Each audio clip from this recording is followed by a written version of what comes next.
Bienvenidos a la segunda temporada del podcast Historia en Blanco y Negro, un programa en el que cada semana nos acercamos al pasado para descubrir lo menos contado y quizá más atractivo de la historia. ¿Estás preparado? Despegamos. Capítulo 7. Zoo humano y morgue. El paseo por la historia a través de sus curiosidades nos lleva esta semana a poner sobre la mesa dos excentricidades. Viajamos de nuevo al siglo XIX para hablar del zoo humano y la morgue, lo que da de sí este centenar de años. ¿Has pensado qué harás este domingo? Bien, pues cualquier cosa que se te ocurra será una bobada al lado de las excentricidades de nuestros antepasados decimonónicos. De verdad que no sé cómo definir estas dos actividades. Empezaremos por Madrid y después viajaremos hasta París. En 1887, junto a la Casa de Fieras, el Parque del Buen Retiro de Madrid acogió un zoo humano. Sí, como lo oyes, zoo humano. El inventor de este proyecto fue el mercader de animales, y podemos decir que también de personas, el alemán Karl Hagenbeck, que vio en eso de exponer personas enjauladas una buena manera de lucrarse.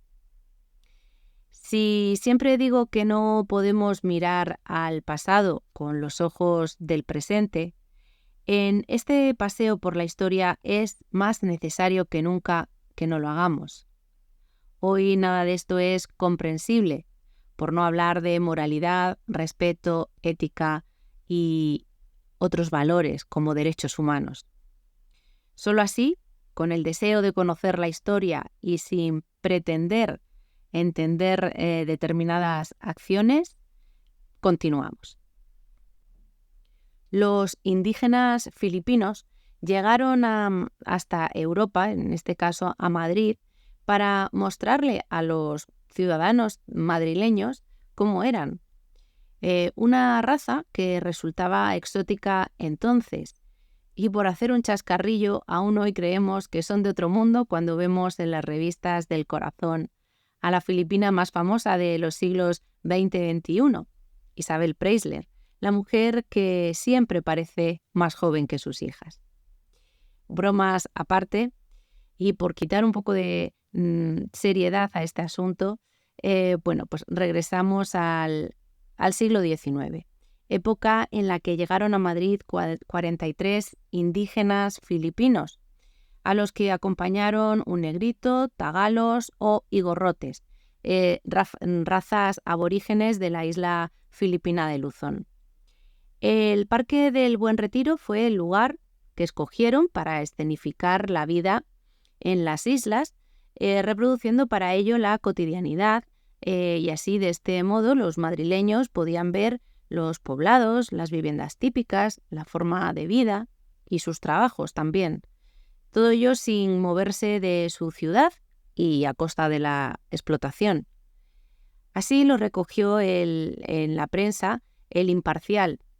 Decía, en su constitución, en su aspecto, en su lenguaje, en sus maneras, en sus costumbres, en su color y hasta en sus trajes, estos compatriotas nuestros difieren grandemente de los filipinos más civilizados y hasta ahora conocidos.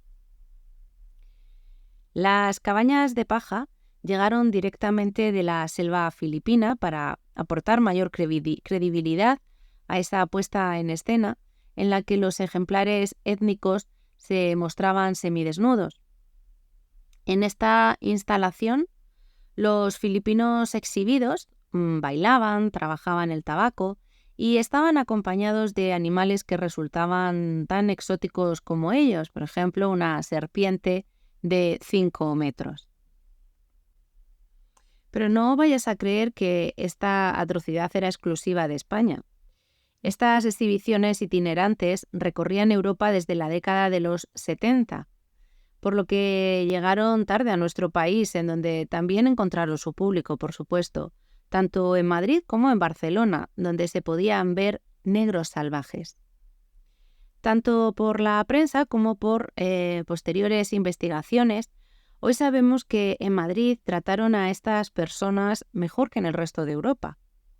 Pudieron entrar al Palacio Real, donde la regente María Cristina de Habsburgo y la infanta Isabel, es decir, la chata, los recibieron en audiencia. Eso sí, después de este recibimiento, en el Palacio Real regresaron a sus jaulas.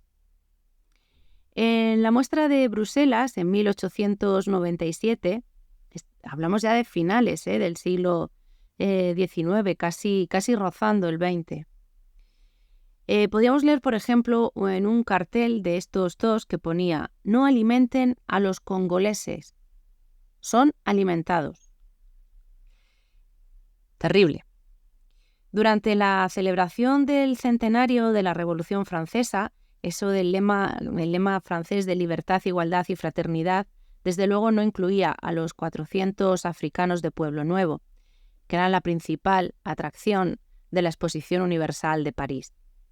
Y aquí, precisamente en París, nos quedamos para hablar de otro curioso pasatiempo habitual en este siglo XIX. Y es que si consideramos inhumana la actividad anterior, ¿cómo definir esta que te voy a contar? Porque la morgue de París se convirtió en el parque temático de la muerte, uno de los principales atractivos turísticos de la ciudad, que recibía miles de visitas diarias para contemplar rostros cortados, hinchados, con la boca abierta, sonrisas terroríficas, hombres y mujeres jóvenes y viejos, cadáveres expuestos tras vitrinas de cristal para que niños, padres y abuelos contemplaran el horror de la muerte. Desnudos, apenas cubiertos con taparrabos de cuero y pésimamente conservados mediante agua fría. Algunos cuerpos mutilados, otros en proceso de descomposición, pero todos conformando el entretenimiento de muchos parisinos. Cuando digo muchos son miles. Te daré un dato. La morgue estaba situada junto a la Catedral de Notre Dame y recibía 10.000 visitas más que la catedral al día. Si el siglo XVIII ha pasado a la historia como el de las luces, el XIX bien podría considerarse el de las sombras.